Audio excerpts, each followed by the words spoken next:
내가 너무 쓰레기가 된 것 같은 기분인 거예요. 나 혼자 할 수 있는 게 아무것도 없는 거예요. 그 불안함이 항상 내재돼 있다 그래야 되나? 그 개인의 의지가 너무 약해서 일어나는 거다.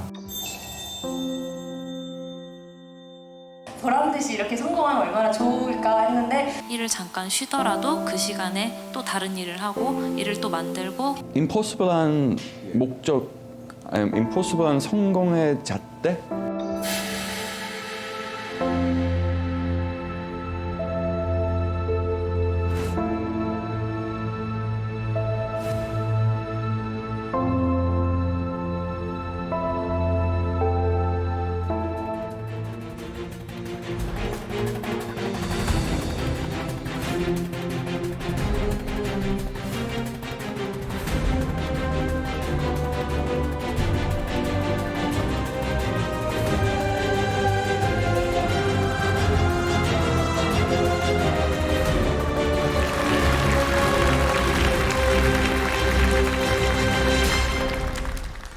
저는 정신과 의사입니다.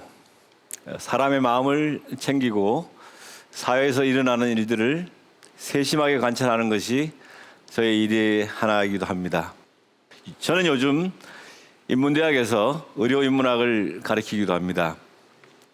의학과 인문학의 조합은 다소 의아하게 생각하신 분들도 계시겠지만 의료인문학은 철학이나 윤리학 또 예술의 관점에서 우리가 겪는 질병이나 죽음과 같은 의학적인 문제들을 새롭게 들여다보는 학문입니다. 제가 의료인문학을 연구하는 가장 큰 이유는 정신과 의사로 지내온 지난 30년 동안 사회와 개인의 정신건강이라는 관계는 절대로 분리할 수 없는, 뗄 수 없는 관계라는 것을 확신하게 되었기 때문입니다. 지금 한국 사회는 터지기 직전에 압력솥과 같은 것으로 묘사되고 있습니다.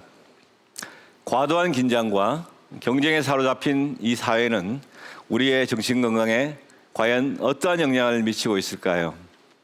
우울과 불안, 그리고 각종 정신질환으로부터 모두를 구해낼 방법은 없을까요? 오늘 여러분들과 함께 그 답을 찾아보고자 합니다.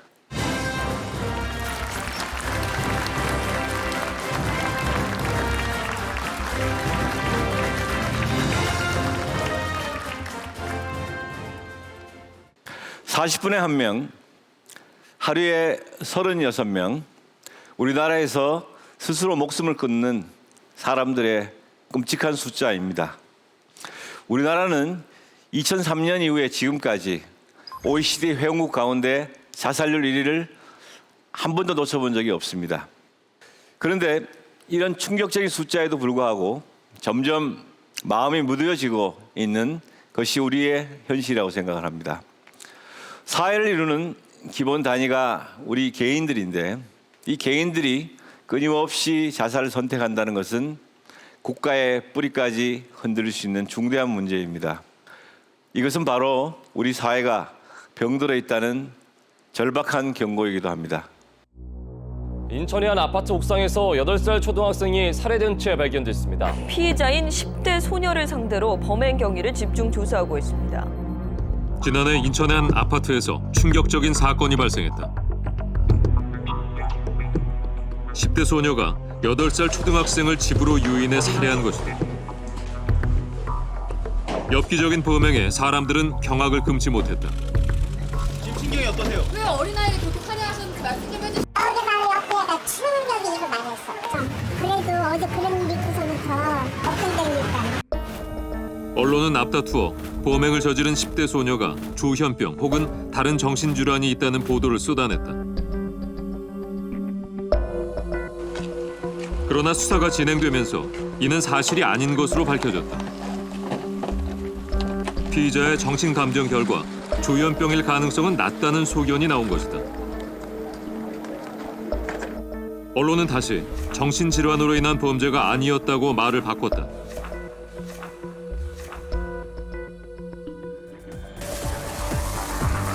특별한 동기 없이 불특정 다수를 상대로 벌어지는 묻지마 범죄.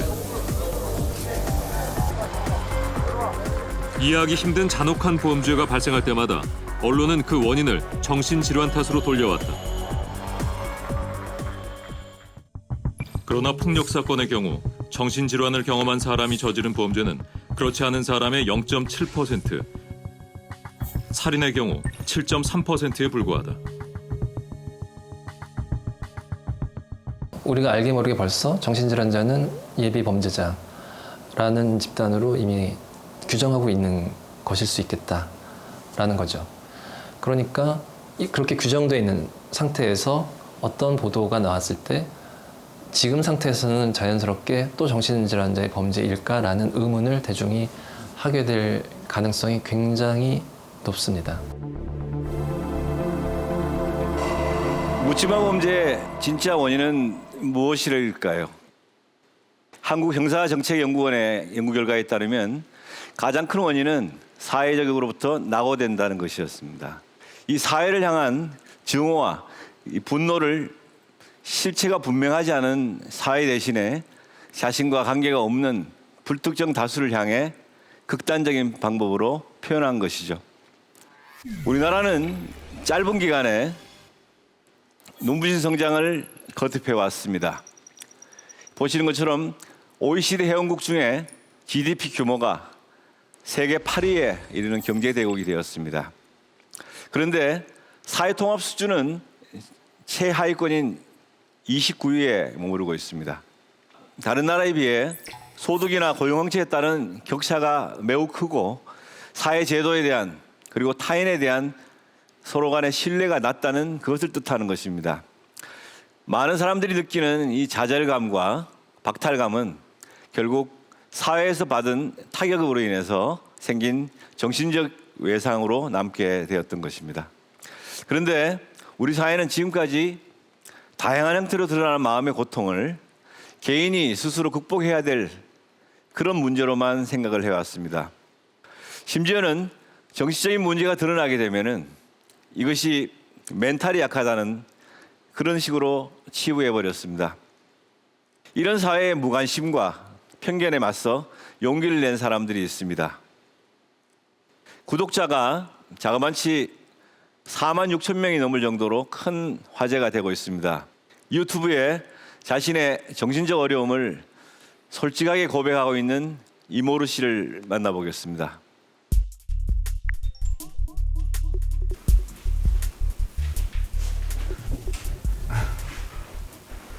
아이고, 만나서 반갑습니다.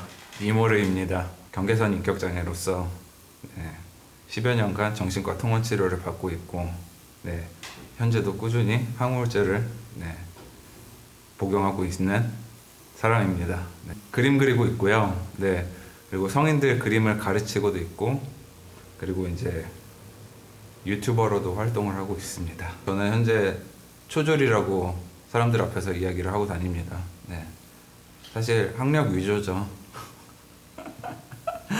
돌이켜 생각을 해보면은 중고등학교 때 별로 좋지 못한 기억들이 많았거든요.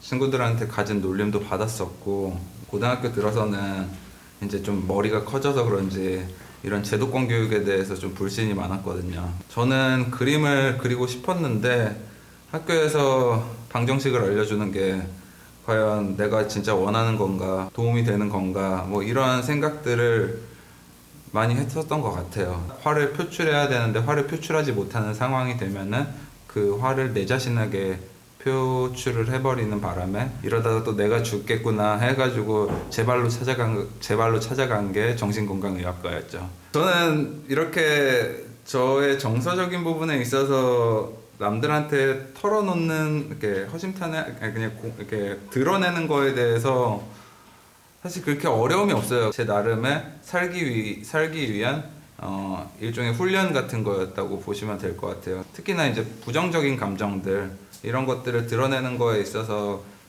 어려웠죠. 근데 이걸 혼자서 앓고 가려니까 미쳐버리겠는 거예요. 미쳐버리겠는 거예요. 즐거운 감정들 그리고 약간 행복한 감정들 이런 것들은 되게 다른 사람들한테 자랑스럽게 이야기를 하거나 공유를 하잖아요. 우울한 감정들도 어디 가서 그냥 좀 자랑스럽게 이야기할 수 있는 그런 분위기가 만약에 형성이 된다면은 죽는 분들이 많이 사라지지 않을까? 신체적인 아픔에 대해서 어떻게 치료를 해야 될지는 우리가 어렸을 때 배우죠. 네. 그런데 이제 정서적인 부분에 있어서는 어떻게 치료를 해야 되고 어떻게 해야지 건강해질 수 있는지에 대한 거는 유년기에 배우지도 않았고 나이를 들어서도 배우지 않았고 그런 부분이 참 어떻게 보면 사회적으로도 안타까운 부분이 아닌가. 제가 놀랐던 거는 제가 연예인은 아니잖아요. 제가 연예인은 아닌데요. 팬클럽이 생겼어요. 이게 사실 말도 안 되는 거거든요. 그들에게는 좀 자신의 그런 아픔들을 당당하게 좀 표현할 수 있는, 기댈 수 있는 어떤 상징적 인물이 좀 필요했던 게 아닌가 싶어요. 사실 이게 좋은 것만은 아닌 거라고 생각을 해요. 이러한 역할은 우리 주변에 모든 사람들이 그렇게 해줘야 되는 부분이라고 생각을 하고 지을 수 있는, 맘 편히 자신의 그런 아픔들을 이야기할 수 있는 그런 사람이, 그런 역할이 돼줘야 된다고 생각을 합니다. 이렇게 자신의 이야기를 솔직하고 덤덤하게 꺼내놓기까지 아마 이모르 씨가 굉장히 아마 힘든 시간을 보냈을 겁니다. 이 사회적 편견을 스스로 예술적인 이 감각으로 승화시키는 그런 굉장히 당당하게 헤쳐나가는 모습이 매우 인상적이었습니다. 실제 정신질환은 지속적으로만 잘 관리를 한다면 얼마든지 치료가 가능한 질환입니다. 문제는 마음의 병에 대한 이 사회적 편견이 크기 때문에 그런 제도적인 보호 장치가 없다는 것이죠. 이 성공뿐만 아니라 마음의 회복까지도 자기 하기 나름이다라고 하는 자꾸 개인에 대해서만 이걸 자꾸 강요하는 이러한 사회, 이런 사회가 바로 마음이 아픈 사람들 위해 아무것도 해주지 않는 사회가 되었습니다. 그것이 바로 우리가 가진 불행을 더욱 가속화시키는 결과를 계속 반복해서 나타내고 있습니다. 우리는 흔히 경제 상황이 나빠지면 정신 건강도 나빠질 것이다, 흔히 이렇게 알고 있습니다. 여러분들 어떻게 생각하시나요? 우리나라 실업률은 1997년을 기점으로 2배 이상 폭등했습니다. 잘 아시다시피 당시 우리나라는 IMF 경제 위기를 겪었죠. 자살률 역시 1997년을 기점으로 해서 급격히 증가한 것을 볼 수가 있습니다. 이 결과만 놓고 보면 실업률이 올라갈수록 이 비극적인 선택을 하는 사람이 자꾸 늘어나는 것은 뭐 당연하게 그렇게 느낄 수도 있습니다. 다른 나라의 경우는 어떨까요? 스웨덴의 예는 1991년에 경제 위기를 겪었습니다. 당시 노동자의 10%가 일자리를 잃었고 자살률이 살펴보면은 오히려 꾸준히 줄어들고 있는 것을 볼 수가 있죠. 실업률이 늘어났는데 어떻게 이런 일이 가능했을까? 이것은 바로 스웨덴 정부가 실직자들이 좌절하거나 그리고 버림받았다고 느끼지 않도록 좋은 일터로 복귀하는 것을 적극적으로 도왔기 때문입니다. 다시 말해 사회적 안전망이 잘 작동되는 나라에서는 경제 위기가 반드시 비극적인 결말로 연결되지 않는다는 것을 뜻하는 사례이기도 합니다. 그런데 우리는 그동안 모든 책임을 개인이 짊어지는 것이 마치 당연하다고 생각하는 그런 사회를 우리는 살아온 것이 아닐까요?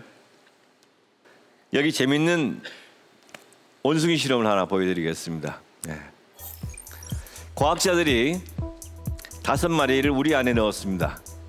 중앙에 바나나를 얹어놓은 사다리를 하나 놓고요. 그러면 원숭이들이 바나나 먹으려고 자꾸 올라갔겠죠. 과학자들 그때마다 남아있는 원숭이들에게 찬물을 끼얹습니다. 그러면은 찬물을 맞은 원숭이들이 올라가는 원숭이를 못 올라가게 막습니다. 며칠 후에 다시 원숭이를 바꾸었어요. 새로운 원숭이를 한 마리를 다시 넣었는데 그 원숭이가 당연히 올라가겠죠. 그러면 그 원숭이를 다시 또 못 올라가게 막습니다. 같은 상황이 몇 번 반복이 되니까 새로운 원숭이는 영문도 모른 채 사다리를 오르면 안 된다는 것을 이미 배워버리는 거죠. 그렇게 5마리의 원숭이가 한 마리 한 마리 다 교체가 되었지만 아무도 어떤 원숭이도 사다리에 올라가려고 하지 않았습니다.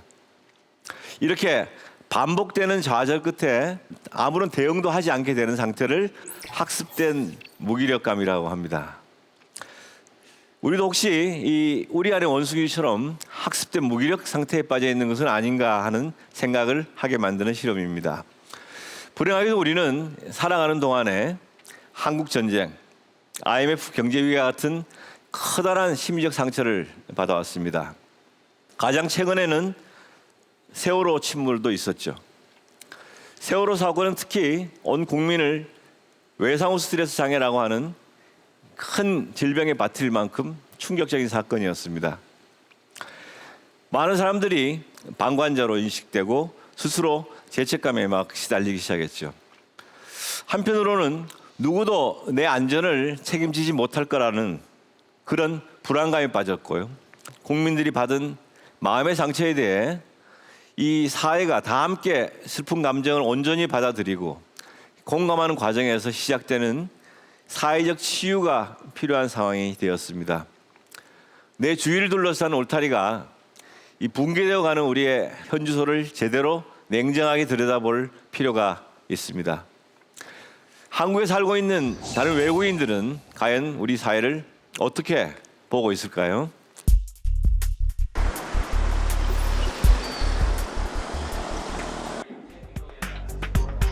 (6년) 전 한국에 왔다는 핀란드인 밀라 씨는 지난해 친구들과 함께 소규모 디자인 회사를 차렸다.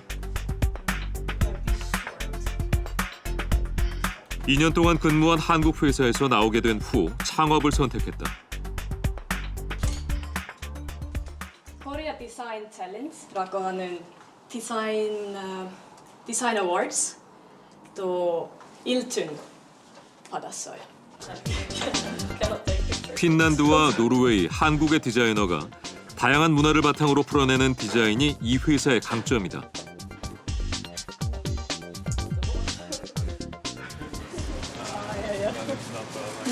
밀라 씨는 회사 동료이자 남자친구인 알렌 씨와 함께 살고 있다.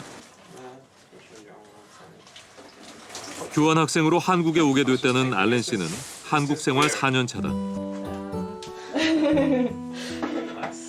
사회 보장이 탄탄한 북유럽 국가와 한국에서의 삶은 어떻게 다를까? 핀란드나 노르웨이에서 살면서 불안하거나 프레셔를 느꼈던 적은 없어요. Because of the weather. Because our winter is really dark and really long. 날씨 말고는 없어요, 다른 게. Other than I mean, if I knew that, I could help people, but I don't.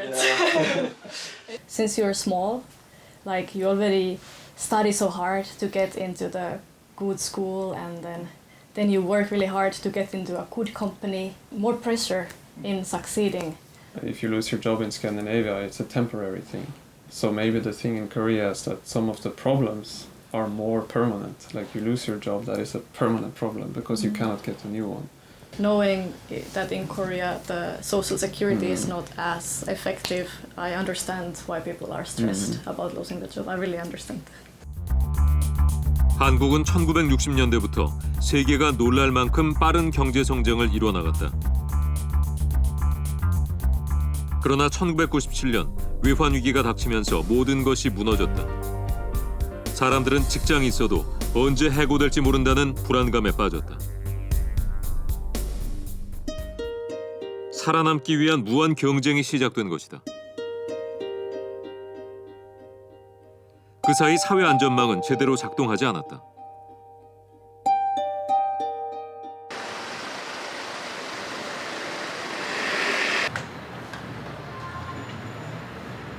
급격한 경제 성장과 위기를 연이어 경험한 한국을 눈여겨본 사람이 있다. 안녕하세요. 반갑습니다. 반갑습니다. 네네. 영국 저널리스트인 튜더 씨는 지난 2012년 한국 맥주가 대동강 맥주보다 맛이 없다는 칼럼으로 유명세를 탔다. 그가 한국에 머물며 느낀 한국 사회의 모습을 담아낸 책 역시 큰 화제가 됐다. 근데 사실 영문 제목도 상당히 좋아요. 이게 Create the Impossible Country. 거기서의 impossible은 어떤 걸 보고 impossible 보신 거예요? 60년 전 리더를 보면 한국이 이만큼 뭐 부자나 뭐 자산나 뭐 아니면 그 질서 있는 뭐 민주주의적인 사회 될 수 있었을 거고 상상할 수 없는 일이었을 텐데. 그렇죠. 그런 면에서 한국이 진짜 impossible한 그 성공 이룬 나라죠.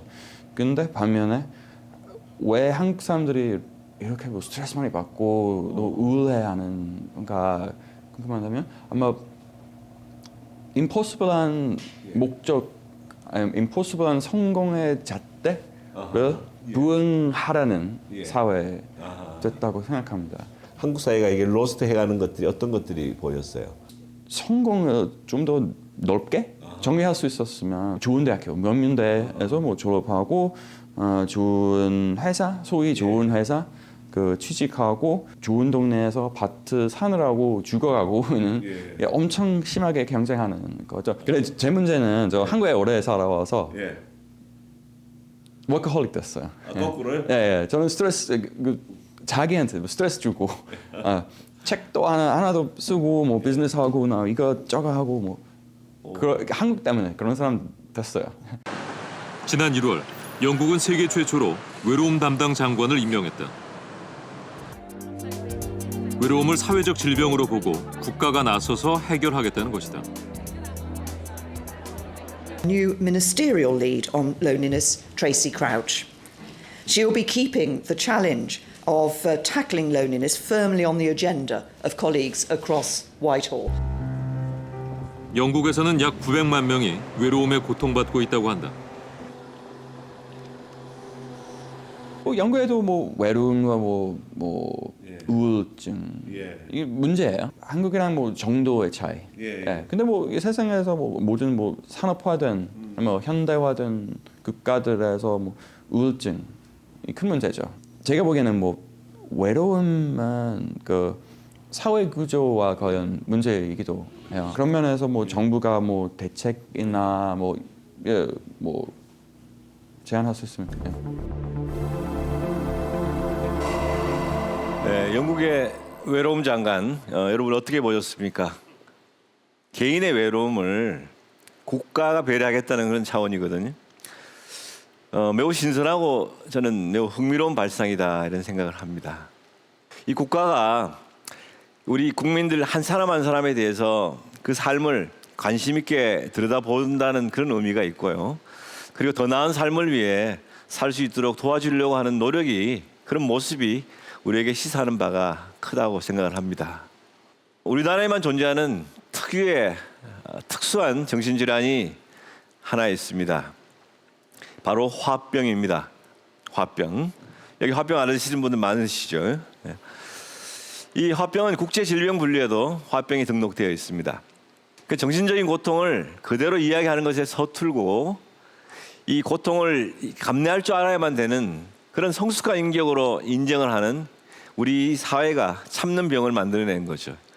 그런데 최근 몇 년 사이에 마음의 고통을 숨기기에 급급했던 우리 사회에도 작은 변화가 만들어지기 시작하고 있습니다. 연예인들이 방송을 통해서 공황장애 그리고 우울증 같은 정신적 어려움이 있다라고 공개적으로 이야기를 하기 시작한 것이죠. 연예인은 자신의 원래 모습보다는 이 타인의 요구에 끊임없이 반응을 해야 되고 거기에 적응해야 되는 것이 직업입니다. 많은 연예인들이 공황장애 같은 정신질환을 앓는 그런 이유이기도 합니다. 그렇다면 이런 정신질환 자체가 연예인들에게만 국한된 것인가? 그렇지 않습니다. 일반인들 역시 심각한 수준의 우울과 불안을 경험할 만큼 불안정하고 불평등한 시대에 우리는 살고 있습니다. 그러나 일반인들은 여전히 자신의 정신적 어려움을 타인에게 드러내고 싶어 하지 않습니다. 이른바 F코드라고 하는 공포 때문입니다. 여기서 말하는 F코드는 국제질병분류에서 정신질환을 뜻하는 알파벳의 첫 자입니다. 우울증은 예를 들면 F32, 공황장애는 F41 이런 것처럼 질환의 분류를 위해서 서로 쓰이고 있는 국제 코드입니다. 몇 년 전에 이 기록으로 인해서 대기업 입사에 실패했다는 그런 사례가 소문으로 마구 돌기도 했다고 합니다. 그렇지만 기업은 이 개인의 의무 기록을 볼 수가 없기 때문에 이것은 사실이 아닙니다. 정신질환이 밝혀질 경우에는 혹시 사회에서 불이익을 받지 않을까 두려워하는 우리 마음을 나타낸 그런 사례였습니다. 제가 진료한 많은 환자분들 중에도 F코드를 남기지 않으려고 건강보험을 쓰지 않는 그런 분들이 꽤 많이 있었습니다. 타인의 시선을 의식해서 병원 문을 아예 넘지 못하는 분들도 지금 주변에 수없이 많고요. 우리나라 성인 인구의 4명 중 1명, 그러니까 25%죠. 굉장히 많은 수치입니다. 이분들은 평생 한 가지 이상의 정신질환을 경험하는 것으로 조사되고 있습니다. 그중에 정신과 의사를 비롯한 전문가들에게 치료를 받는 비율은 22%에 불과합니다. 80%는 전문적인 치료를 받지 않는다는 뜻이죠. 정신건강 선진국인 캐나다라든지 미국, 호주 이런 수준에 비하면 절반에도 못 미치는 수치입니다. 이 차이는 과연 어디서 오는 것일까요? 지난 2006년 호주에서 아주 놀라운 일이 있었습니다.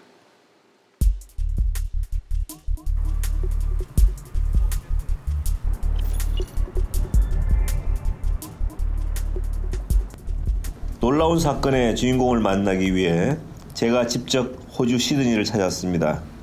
그의 소식은 당시 한국에까지 전해졌습니다. 약 10여 년 전에 호주 국민들을 큰 충격에 빠뜨린 큰 사건이 있었습니다. 매우 전도 유망하던 한 정치인이 스스로 우울증에 걸렸다는 것을 고백한 일이었죠. 그 일로 인해서 많은 국민들은 그에게 용기 있는 선택이라는 찬사를 보냈습니다. 오늘 그를 만나러 가보도록 하겠습니다. 2006년 제프 갤럽 서호주 전 총리는 자신의 우울증을 치료하겠다며 스스로 총리직에서 물러났다. Jeff Gallop was, in my view, one of the outstanding politicians. He took that decision, but I know he did it in the best interests of the state and his own family and his own health. Excuse me. Hi. Sydney. Hi. Hi, Professor Gallop. Thank you. From South Korea. 은퇴 후 갤럽 전 총리가 한국 방송사의 모습을 드러내는 것은 이번이 처음이다. Nowadays, how are you doing? Very well. Oh, yeah. Very well. I monitor myself much better, and I'm in a much easier space. Okay. Less stress, less anxiety, and I think it makes it a lot easier. 유력한 정치인이 어떻게 이런 용감한 선택을 하게 된 것일까? It was a very surprising event in 10 years ago. You pronunciated your mental illness into audience then. Yeah. Mental illness was something that had happened to me on quite a few occasions from my teenage years through. I'm a very anxious person, and from time to time that anxiety overwhelmed me. I was not well. And I was really feeling under a lot of pressure, and I wanted, having had this experience before, on this occasion I guess it started to overwhelm me, and I wanted a fresh start. 1983년 시의원으로 정치 생활을 시작한 그는 2001년 서호주 총리로 당선된 후 정치인으로서 성공 가도를 달리는 중이었다. There are many persons that praise that you are courageous behavior. Yeah. From my point of view, it was liberation, from an illness that was really holding me back. That being said, there's no doubt that by making that decision, I did raise the issue with a lot of people who felt more confident to seek medical advice, more confident to speak about it. 서호주 총리직에서 물러난 이후 그는 정부의 국민 건강 증진을 위한 자문을 하는 등 새로운 활동을 이어가고 있다. Thank you very much, and I'll do my best to. 10 years ago, your pronunciation and your compassion makes the Australian society Occasionally, for example, I'm walking down the street and someone stops and said, I know who you are. And they say, thank you very much because I had a serious illness and because you did what you did. This only happened 2 weeks ago. I think one of the massive issues related to depression and anxiety generally is that people do not confront it. But in fact, the reality is it's very difficult to do that. And the more we repress it and deny it, the worse it gets. So I think opening up, talking about it, seeking medical is really the first part of the road to recovery. You are celebrated twice, eh? One politician exactly. and after the mental illness patient. That's right. 호주는 1992년부터 해마다 정신건강 프로그램을 새롭게 시작한다는 플랜을 시작했습니다. 다른 나라 비해서 시작은 조금 늦었습니다. 그렇지만 프로그램을 매우 효과적으로 운영한 덕에 지금은 정신건강 선진국 반열에 올라가 있습니다. 청소년 자살이 절반으로 줄었고요. 정신과의 모든 입원 병상을 개방병동으로 운영하고 있습니다. 특히 조기 정신증 예방센터 같은 이런 센터들은 전 세계에서 주목을 받고 있고 많은 방문이 이루어지고 있습니다. 호주 안에서도 가장 진보적인 정책을 펼치고 있는 빅토리아주를 취재해봤습니다.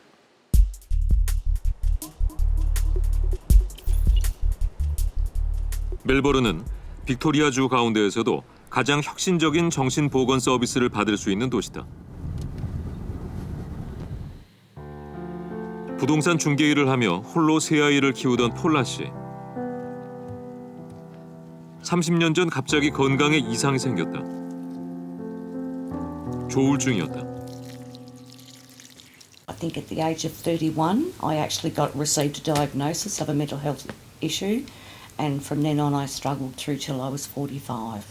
I was taken to the hospital by an ambulance, and that's how I had my first interaction with the mental health services. People thought of me might factor the fact that I couldn't raise my children because I had a mental health challenge, so I very much kept it to myself. 그녀는 지역에 있는 정신건강 서비스 기관의 도움을 받았고 이후 많은 변화가 있었다고 한다. I'm in recovery now. I'm not in denial. I accept that sometimes I'm having good days and sometimes I'm having bad days. I've gone back to work. All the things that I would never thought was possible. I've got confidence. I've gained friends. 그녀는 현재 자신이 도움을 받았던 비영리 정신건강 지원단체 웰웨이즈에서 일하고 있다. 그녀의 일은 정신질환을 앓고 있는 다른 사람들을 돕는 것이다. 웰웨이즈에 있는 1000여 명의 직원 중 약 150명이 폴라 씨처럼 자신이 정신건강 문제를 겪었거나 정신질환이 있는 가족을 보살펴본 경험이 있는 이른바 동료 지원자들이다.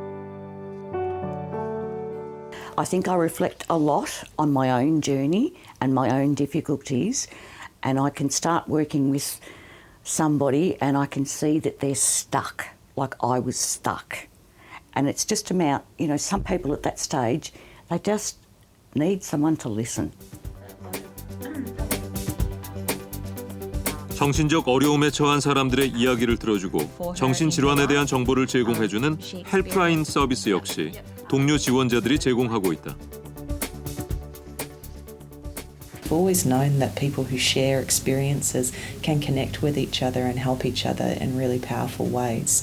Bringing that kind of peer support into a professional space so that it's not just medical professionals or psychological professionals, that this is actually something that people can find helpful, healing, transformative. 멜버른에 있는 또 다른 정신건강 지원단체, 정신건강 응급처치센터. 이 단체는 2000년부터 정신건강의 응급처치라는 새로운 개념을 도입해 교육을 시작했다.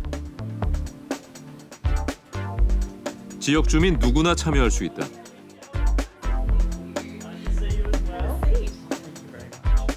멜버른에 있는 한 대학의 학생 회장인 팀 씨는 지난해 이곳의 교육 과정을 수료했다.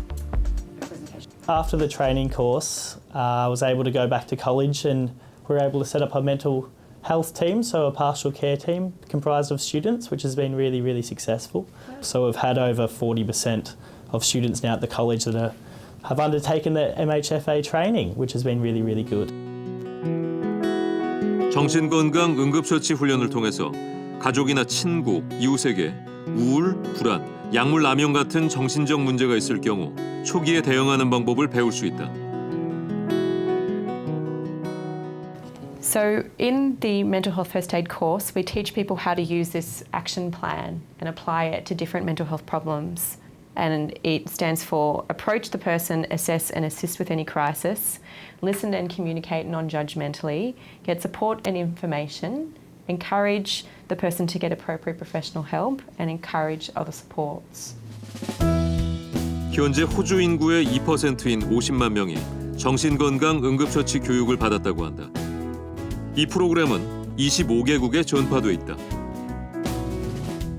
Help a person who might be suicidal, having a panic attack, out of contact with reality, having a substance use problem, having an eating disorder problem, having a gambling problem. We realise that these are much more common for people in the public to be exposed to than they are many of the physical health problems and emergency that conventional first aid courses cover. 불과 20년 전까지만 해도 정신질환에 대한 낙인이 심했다는 호주. 하지만 이제는 정신건강에 대한 짐을 지역사회가 함께 짊어지고 있다.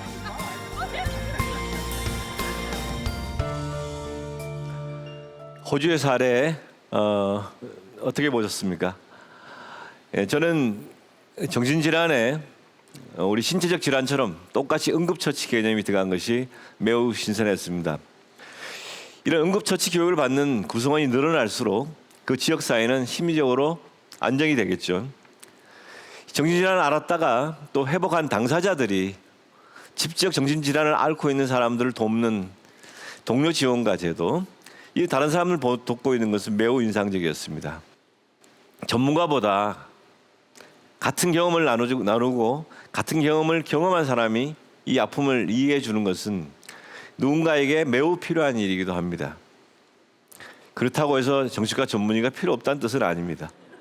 정신질환의 예방과 회복은 결국 개개인의 문제가 아니라 사회 전체가 건강한 공동체를 형성할 때 가능하다는 것을 나타내는 것입니다. 가족과 동료 그리고 이웃들이 배려하는 사회를 만드는 것이 가장 효과적인 정신질환 치료제라는 것을 나타내고 있습니다. 예, 우리나라가 고도의 산업화를 이루기 전 정신질환을 앓았던 사람들은 과연 어떤 대우를 받았을까요? 지금보다 더 큰 고통을 받았을 거라고 생각하신다면 그건 착각입니다. 여러분 이 영화 아시죠? 한국 전쟁 시기 산골 마을의 이야기를 담은 웰컴 투 동막골입니다. 과거에는 이렇게 마을에 한 명씩 머리에 꽃을 꽂은 언니들이 있었습니다. 또 물론 오빠들도 있었고요. 이들에게 튼튼한 울타리가 되어준 것은 바로 이웃의 공동체였습니다. 그런데 문제는 너무 빠른 속도로 경제 성장이 이루어지면서 시작됐습니다. 개인의 성공이 중요해지고 주변에 대한 관심이 줄면서 사회 공동체가 빠르게 허물어진 것입니다. 그 결과 정신질환은 개인의 질병으로 몰렸을 뿐만 아니라 감금의 대상이 되기 시작했습니다. 정신적 어려움을 겪는 사람들을 공동체로 품어줄 수 있는 사회로 돌아가기 위해서는 다시 사람에 집중해야 됩니다. 최근 우리 사회에도 이런 노력이 시작되고 있습니다.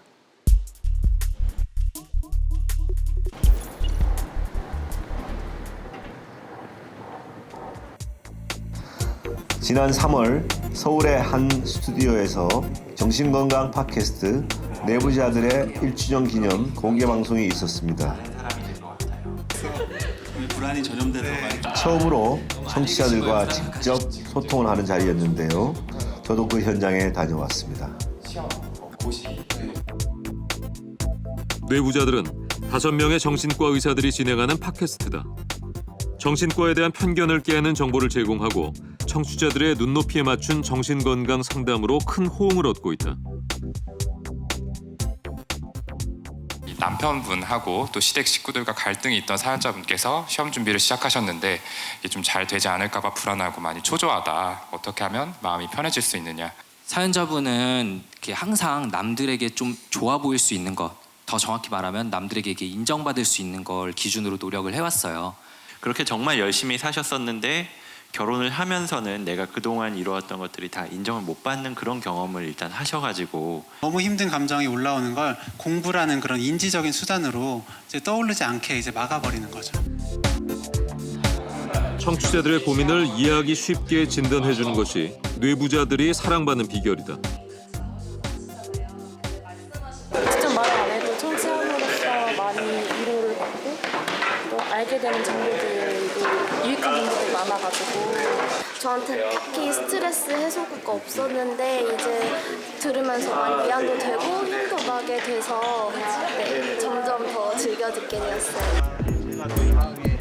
뇌부자들은 지난해 나온 팟캐스트 가운데 최다 다운로드 수 6위를 기록했다. 예상치 못한 뜨거운 반응이었다.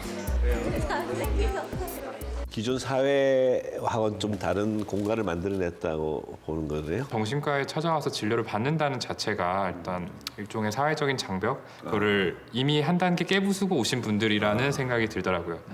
저희는 그동안 이분들에게만 좀 포커스를 맞춰왔는데 그게 아니라 밖에 계시는 아직 장벽을 못 깨신 분들에게도 저희가 어떤 메시지를 드리고 그거를 좀 깰 수 있도록 용기를 드려야 하지 않나. 확실히 사연 보내주시는 분들은 메일을 쓰면서 그런 효과를 얻으시는 것 같아서 저희도 이렇게 메일을 썼던 걸 일상생활에서도 주위에 조금 안전하다고 느낄 만한 사람들이 있다면 지지체계가 있으면 거기에서 반복해서 훈련을 하시라. 이 뇌부자들이 나의 심리적 안정기지로서 작용했다. 내가 언제든 힘들 때 좀 사연을 보내고 비록 직접 보지 않은 사람이지만 진정성 어린 위안을 좀 받을 수 있었다. 그런 것들이 저희가 이제 좀 심리적 안정기지를 찾던 분들에게 어필한 점이 아닌가. 전문가가 아닌 시민들이 주축이 된 치유 프로그램도 있다. 서울시가 2013년부터 진행하고 있는 맘 프로젝트. 이 프로그램은 함께 밥을 먹는 것에서 시작한다. 선생님 저녁 드셨어요? 라고 묻고 시작하면 내 마음이 들어가는 거잖아요. 그리고 개별적인 상을 주면서 내 개별성을 존중해주고 그리고 마음을 말랑말랑하게 해서 서로 이렇게 그 아픈 마음을 쉽게 더 응어리진 걸 풀어낼 수 있게. 참여자들을 위한 밥상은 한 사람을 위한 각상으로 준비된다. 자신을 위한 밥상을 받는 것만으로도 치유가 될 수 있다 하여 치유밥상이라 부른다. 자신의 이야기를 꺼내기 위한 과정이다. 저는 콩나물에 고춧가루가 들어가게 하는 무침인데 그거를 남편이 좋아하지 않아서 한 번도 해본 적이 없었더라고요. 그날 내가 이거 얼마나 먹고 싶었는데 너무 맛있게 콩나물 무침을 그냥 한 대접을 해가지고 먹었던 것 같아요. 내가 상대방의 이야기를 들을 때는 충고나 평가를 하지 않는 것이 이곳의 원칙이다. 빨리 찾아야겠다는 생각. 저는 제일 먼저 떠오르는 거는 아버지 돌아가신 날 갑자기 돌아가셨거든요. 너무나 이렇게 자상했던 아버지가 하루아침에 이렇게 딱 안 보이니까 그게 너무 준비되지 않은 이별이고 아버지가 새벽 일찍 집을 나가셨는데 마지막 모습을 보신 거거든. 근데 그 모습이랑 지금까지도 막 맞아. 잊혀지지가 않아서 맞아. 누구 이렇게 배웅하는 거 잘 안 해요. 네, 그냥 내가 죽을 것 같으면 그냥 어떤 상황이 와도 그냥 옆에 사람 하나 붙들고 나면 내가 살아주겠지. 근데 사실 그러다 보니까 조금 저는 혼자 견딜 수 있는 힘이 때로는 없어져요. 근데 요즘은 아니야, 그렇게 말할 수 있다는 것만 해도 혼자 견딜 수 있는 힘이 생긴 거예요. 그렇게 이제 공감받고 위로를 받아본 사람만이 타인에게 공감하고 위로할 수 있다. 맘 프로젝트는 치유를 경험한 시민이 또 다른 시민을 치유하는 치유 릴레이다. 지난 5년 동안 2,300여 명의 참여자가 6주간의 과정을 마쳤다. 꼭 꼭 전문가가 해줄 수 있는 것도 있지만 그보다 어떤 면에 있어서는 함께 이 삶을 살아나가는 내 이웃, 내 동료가 나한테 공감해 줌으로 인해서 아, 우리가 함께 가는 거구나, 나만 이런 게 아니구나, 같이 갈 수 있구나 라고 훨씬 더 큰 지지를 얻는 것 같아요. 여러분 어떻게 와인 좋아하십니까? 예. 그 피노누아라는 품종이 있습니다. 제가 굉장히 좋아하는데 이 포도는 다른 품종과 달리 사람의 꾸준한 보살핌과 관심이 없으면 잘 자라지 않는다고 합니다. 저는 이 포도가 우리의 모습과 닮아 있다고 생각합니다. 일시적인 호기심이 아니라 계속된 관심을 받아야만 우리는 행복하게 살아갈 수 있습니다. 그동안 우리 사회는 모든 문제를 개인이 해결해야 하는 어쩌면 매우 이기적인 형태로 발전해 왔습니다. 하지만 이제는 정신적 고통에 빠진 누군가의 모습을 보면 아, 이게 같은 사회에 살고 있는 나에게도 똑같이 아픔이 찾아올 수 있다는 그런 사실을 인정해야 됩니다. 더 나아가서는 자신의 문제를 감추려고만 할 것이 아니고 그리고 숨길 것만이 아니라 남들 앞에 당당하게 보여줄 수 있고 드러낼 수 있어야 합니다. 그리고 서로를 따뜻하게 보듬어 줄 수 있어야 합니다. 이런 변화는 건강한 개인과 사회적 치유를 만들고 그리고 이를 통해 우리 사회가 더 건강해질 것이라는 확신합니다. F코드는 더 이상 숨기고 감춰야 될 주홍 글씨가 아닙니다.